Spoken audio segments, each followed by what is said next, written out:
বাতাসের চুমুকে। সুপ্রিয় দর্শক, আজকে আমাদের মাঝে উপস্থিত রয়েছেন ভ্রমণ গ্রন্থ প্রণেতা, গবেষক, দৈনিক আমাদের বার্তার প্রধান বার্তা সম্পাদক জাকারিয়া মণ্ডল। শুভ সকাল, কেমন আছেন? ভালো আছি। আচ্ছা, আমরা জানি যে আপনি একজন নদী গবেষক, নদী অঞ্চলের ইতিবৃত্ত নামে বই লিখেছেন আপনি, সেই বইয়ের তাৎপর্য একটু জানতে চাই। নদী অঞ্চলের ইতিবৃত্ত গ্রন্থটা আসলে মেঘনা নদীগুচ্ছের গল্প। যতগুলো নদী মেঘনায় পড়েছে এবং মেঘনা থেকে বেরিয়েছে, এগুলো সব কিংবদন্তি ইতিহাস, ভূগোল, সভ্যতা এবং সাহিত্যের একটা সংমিশ্রণ। মূলত ভ্রমণ গল্প, তবে এটার ভিতরে আসলে অনেকগুলো বিষয়ই চলে এসেছে। আচ্ছা, আপনার বইটিতে বেশ কিছু নদীর কিংবদন্তির কথা বলা হয়েছে, তো নদীর সঙ্গে মিথের সম্পর্কটা আসলে কি? নদীর সাথে মিথের সম্পর্ক খুবই গভীর এবং ওতপ্রোত। মিথ হলো ইতিহাসের মজ্জা, যেখানে ইতিহাসের তথ্য অপ্রতুল, উপাত্ত অপ্রতুল, সেখানে মিথ ডালপালা মেলে। আর যেহেতু যখন থেকে ইতিহাস চর্চা শুরু হয়েছে, তারও অনেক আগে থেকে আসলে নদীগুলো প্রবাহমান, যে কারণে অনেক জনশ্রুতি, অনেক কিংবদন্তি নদীর সাথে মিশে গেছে। যেহেতু নদীর নাম নদী দেয়নি, মানুষই দিয়েছে, সুতরাং এখানে কিংবদন্তি ঢুকে পড়ার অবারিত সুযোগ। আচ্ছা, সব নদীর নামই কি তাহলে জনশ্রুতি নির্ভর? নদীর নাম নিয়ে আসলে অনেক বৈচিত্র্য আমরা খুঁজে পাই। বেশিরভাগ নদীর নামের সাথে কিন্তু পৌরাণিক আখ্যান জড়িত অথবা জনশ্রুতি জড়িত। তারপরে আবার লোকজ সংস্কৃতি, মানুষের খেয়াল, অনেক কিছু এর সাথে মিশে গেছে। যেমন আমি যদি উদাহরণ দিতে চাই, ঈশ্বর, এই ঈশ্বর নামে কিন্তু নদী আছে, বলেশ্বর পিরোজপুরের কাছে। আবার ঈশ্বরী নামযুক্ত নদী আছে, যেমন ঢাকার কাছে ধলেশ্বরী, নেত্রকোনার দিকে সোমেশ্বরী। আবার সরাসরি দেবতাদের নামে নদী আছে, যেমন ধরেন শিব নদী, এটা নওগাঁতে আছে। হরি নদী, এটা ঠাকুরগাঁওয়ে আছে। আবার এর বাইরে আমরা যদি মিথের বাইরে যাই, রূপকথার সাথে মিল রেখে নদী পাই আমরা। ফুলকুমার, দুধকুমার নদী কুড়িগ্রামে আছে। মাথাভাঙা একটা নদীর নাম, চুয়াডাঙ্গার কাছে। মাথাভাঙা এখন মারামারি না করলে তো মাথা ভাঙে না। তো ধরা যাক মাথা ভেঙে গেল, মামলা মোকদ্দমা হতে পারে। তো নদীর নাম আছে মুহুরী, মামলা করতে মুহুরী লাগে। এটা মুহুরী হচ্ছে ফেনীর কাছে। আদালত নামে কোনো নদী আছে নাকি? আবার না, এর নামে কোনো নদী নেই। তারপরে কাঠগড়া নামে একটা নদী আছে রংপুরের দিকে। আবার যেহেতু মুহুরী হয়ে গেল, মামলা হয়ে গেল, টাকা পয়সা দরকার, একটা নদীর নাম আছে টেকা, এটা হচ্ছে যশোরের দিকে। আবার বরিশালের দিকে একটা নদী আছে পয়সা। মিথ নিয়ে তো অনেক আলোচনা আছে, সেই সম্পর্কে একটু জানতে চাই বিস্তারিত। নদীর মিথ আসলে, মিথ মানে কিংবদন্তি বা জনশ্রুতি হয়, কিন্তু পৌরাণিক আখ্যানের যে উপাখ্যান, সেটা বলার আগে আমি আসলে একটা জনশ্রুতি বলে নেই। যেমন ধরেন আমাদের কর্ণফুলী নদী, চট্টগ্রাম গেজেটিয়ারে, জেলা গেজেটিয়ারে একটা কাহিনী পাওয়া যায়। সেটা হলো চট্টগ্রামের আদিবাসী এক রাজপুত্র ছিল, তার প্রেমে পড়লো আরাকানি এক রাজকন্যা কোনো একটা সময়। তো তারা দুজন মিলে একদিন নৌকায় ভাসলেন। আকাশে সেদিন পূর্ণিমা ছিল, ভরা চাঁদ, নদীর জলে টলমল চাঁদের আলো। রাজকন্যা বিভোর নদীর আর চাঁদের রূপ দেখতে দেখতে। তো বেয়াড়া বাতাসে হঠাৎ চাঁদ চুলের খোপাটা খুলে গেল। তো রাজকন্যার কানে একটা দুল গোজা ছিল, যেটা রাজপুত্র তাকে দিয়েছিলেন।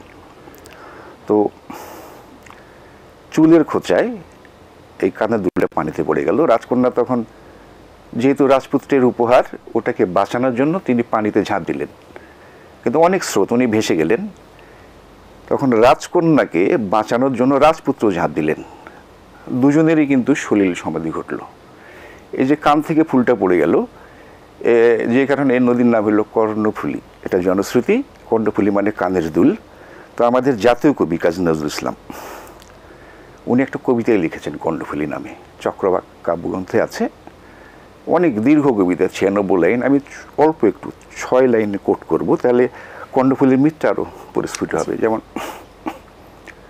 ওগো ও কর্ণফুলী, তোমার সলিলে পড়েছিল কবেকার কান ফুল খুলি, তোমার স্রোতের উজানে ঠেলিয়া কোন তরুণী কে জানে, সাম্পান্নায়ে ফিরেছিল তার দৈতের সন্ধানে।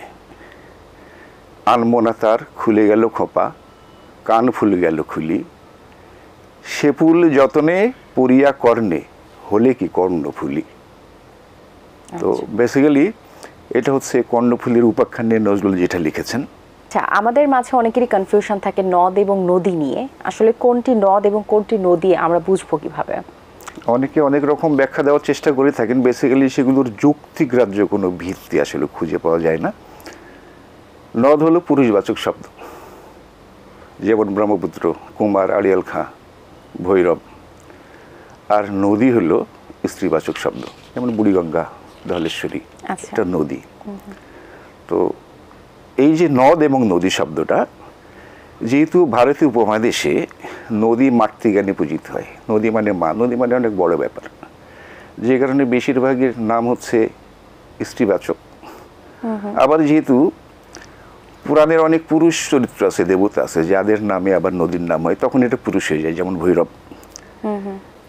এই যে নদী এবং নদ বলার প্রবণতা, বেসিক্যালি এটা ভারত উপমহাদেশের বাইরে কোথাও নাই। যেমন আপনি যদি ইংরেজি ধরেন, নদ এবং নদী আলাদা কোনো শব্দ না, একটাই শব্দ, রিভার। আরবিতে শব্দটা নহর,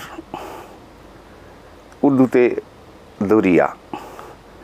মধ্য এশিয়ায় তো দরিয়া মানে নদী, যেমন আমু দরিয়া, শির দরিয়া, মধ্য এশিয়ার বিখ্যাত দুই নদী। তো যেহেতু ওই যে একটু আগে আমরা বললাম যে নদীর নাম মানুষ দিয়েছে, আর এখানে আমরা যাই বলি, এ নিয়ে অনেকে বিতর্ক করার চেষ্টা করেন বেসিক্যালি, কিন্তু সেগুলো সবই অসম্পূর্ণ। নদী লিঙ্গগত পার্থক্য ছাড়া আর উপমহাদেশের বাইরে নদ নদীকে আলাদা করে দেখা হয় না। আচ্ছা, আপনি কর্ণফুলীর নাম, নদীর কথা বলছিলেন, কিভাবে তার নামকরণ হয়েছে। তার আগে আসলে নদীর নাম কি ছিল? এটার নাম ছিল কানসা খিয়ং। এটা মারমা আদিবাসীদের শব্দ। খিয়ং মানে খাল, কানসা মানে কানের সাথে সম্পর্কিত। বেসিক্যালি কর্ণফুলীর কাছাকাছি নামটা থাকে। আচ্ছা, মিথ নিয়ে তো আমরা একটা জনশ্রুতির কথা শুনলাম, এবারে আমরা একটু পৌরাণিক আখ্যানের কথা শুনতে চাই। এক্ষেত্রে আমরা একটা উপাখ্যানে তিনটা নদীকে ধরার চেষ্টা করতে পারি। ঢাকার কাছেই একটা নদী আছে, শীতলক্ষা। জি। এটা জ্যোতির্মোহন রায় নামে এক ঐতিহাসিক আছেন, ঢাকার ইতিহাস গ্রন্থটা লিখেছেন। উনি সেখানে লিখেছেন যে, যে নদীর পানি নির্মল ও সুস্বাদু, সে নদী হলো শীতলক্ষা। আবার স্থানীয় লোকজন বলে যে নদীর পানি শীতল ও লক্ষ্মী, সেটার নাম হলো শীতলক্ষা। জাতীয় তথ্য পাতানে কিন্তু একটা গুরুত্বপূর্ণ তথ্য দেওয়া আছে। বলা হচ্ছে যে এক সময় এই নদীর পানি এত বিশুদ্ধ ছিল, এক সময় জাহাজে করে ইউরোপে নিয়ে যেত খাওয়ার জন্য। না, ইংল্যান্ডের ওষুধ কোম্পানিগুলো তাদের ফ্যাক্টরিতে এই পানিটা ব্যবহার করত। আচ্ছা। তো জাহাজে করে নিয়ে যেত, জাহাজের গায়ে লেখা থাকতো পিওর শীতলক্ষা ওয়াটার। আচ্ছা। তো এটার কিংবদন্তি। এখানে আমি আবারও নজরুলের কাছে ফিরবো। আমরা জানি যে নজরুল বিদ্রোহী কবি, তিনি বিদ্রোহী নামে একটা কবিতা লিখেছেন, বলবীর চিরন্যতম বশীর। ওই কবিতার মধ্যে উনি নিজেকে অনেকগুলো পরিচয় দিয়েছেন, অনেকগুলো চরিত্রে নিজেকে উপস্থাপন করেছেন। তার মধ্যে একটা হচ্ছে যমদগ্নি, আর একটা পরশুরাম। তিনি লিখেছেন যে, আমি হোমশিখা, আমি শাগ্নিক যমদগ্নি, আমি যজ্ঞ, আমি পুরোহিত, আমি অগ্নি। আবার উনি লিখছেন একই কবিতাতে, বিদ্রোহী কবিতাতে, আমি পরশুরামের কঠোর কুঠার, আনিব শান্তি শান্ত উদার। এই যে পরশুরামের কঠোর কুঠার মানে নির্মমতা, আবার শান্তি মানে কোমলতা। তো পরশুরাম নামে পৌরাণিক একটা চরিত্র আছে, মহামুনি পরশুরাম। তার ছেলের নাম হচ্ছে পরশুরাম, যার চিহ্ন হলো কুঠার, সবসময় হাতে থাকে। আচ্ছা। তো পরশুরাম ছিলেন খুবই পিতৃভক্ত।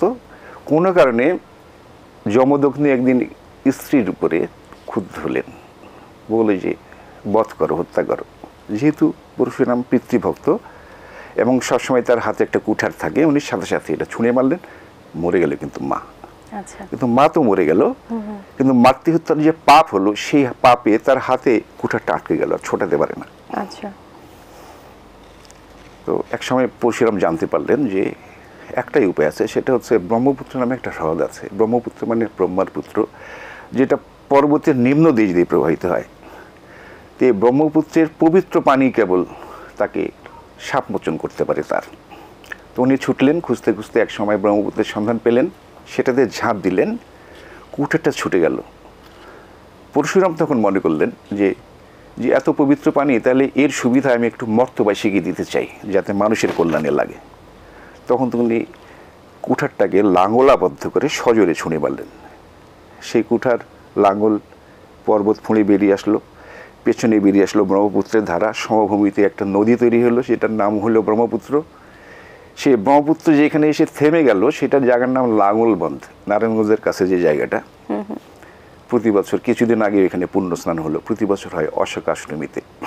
তো লাঙ্গল যেখানে থেমে গেল, একটু আগে বলেছি যে 3টা নদীর নাম একটা গল্পে আমরা জানার চেষ্টা করব। পাশ দিয়ে যাচ্ছিল হচ্ছে শীতলক্ষা। শীতলক্ষা খুবই সুন্দরী, অনিন্দ সুন্দরী, যৌবনবতী।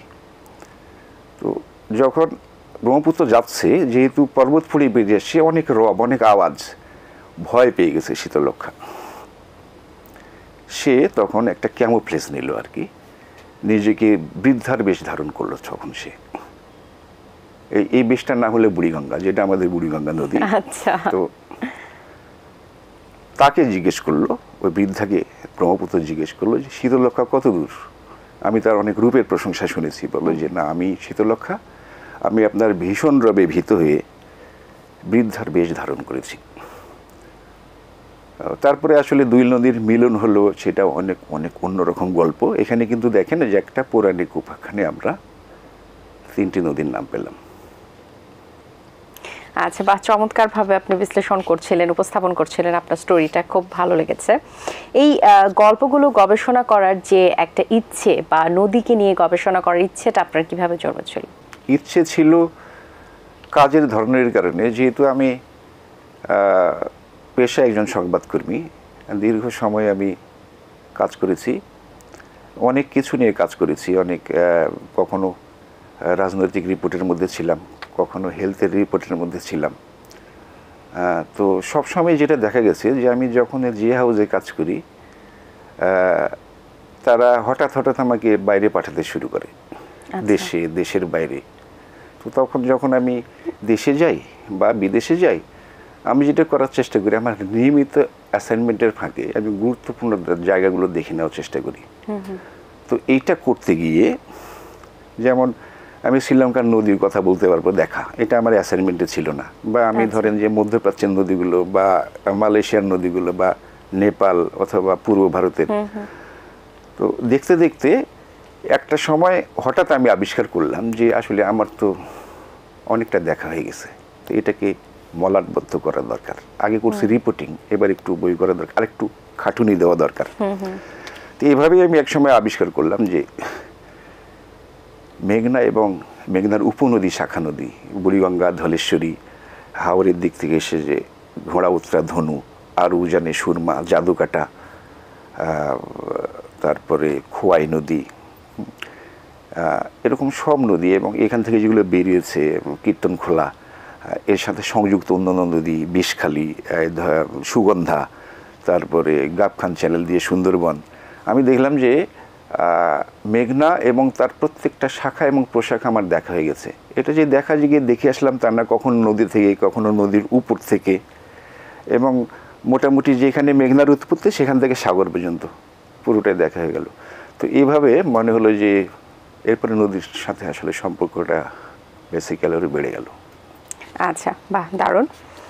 আপনি তো কাজ নিয়ে যথেষ্ট ব্যস্ততার মধ্যে আছেন, কাজ নিয়ে তো অবশ্যই ব্যস্ত থাকাটাই স্বাভাবিক। অবসর সময় পাওয়া হয় কিনা, হলে কি করা হয়? অবসর মানে হচ্ছে যে আরেকটা কাজের সুযোগ। আচ্ছা।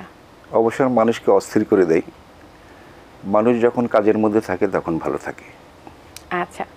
যে কারণে ফার্মে এসে যে কাজ, সেই কাজের বাইরে সময় পাওয়া মানে অবসর মানে হচ্ছে যে বিনোদন তো মানুষের এক এক রকম হয়। তো আমার আসলে ঘুরে বেড়ানোটা আমার কাছে সবচেয়ে বড় বিনোদন। আচ্ছা, অসংখ্য ধন্যবাদ আপনাকে, অনেক কিছু জানতে পারলাম। অনেক অনেক শুভকামনা, ভালো থাকবেন সবসময়। আপনাকে ধন্যবাদ। দর্শক, আশা করছি আজকের আয়োজন আপনাদের ভালো লেগেছে। আজ এই পর্যন্তই। আপনাদের সঙ্গে দেখা হবে আগামী পর্বে নতুন কারোর সঙ্গে। সেই পর্যন্ত ভালো থাকুন, সুস্থ থাকুন। আল্লাহ হাফেজ। দিন আসে দিন যায়, সময়টা চলে যায়, তবু আছি এই বেশ ভালো। জীবনটা রঙময়, যেভাবেই হওয়া চাই, নয় কভু সাদা কালো। এই আশাতে স্বপ্ন ভাসে, সুখ হাসে চোখে মুখে, চায়ের চুমুকে।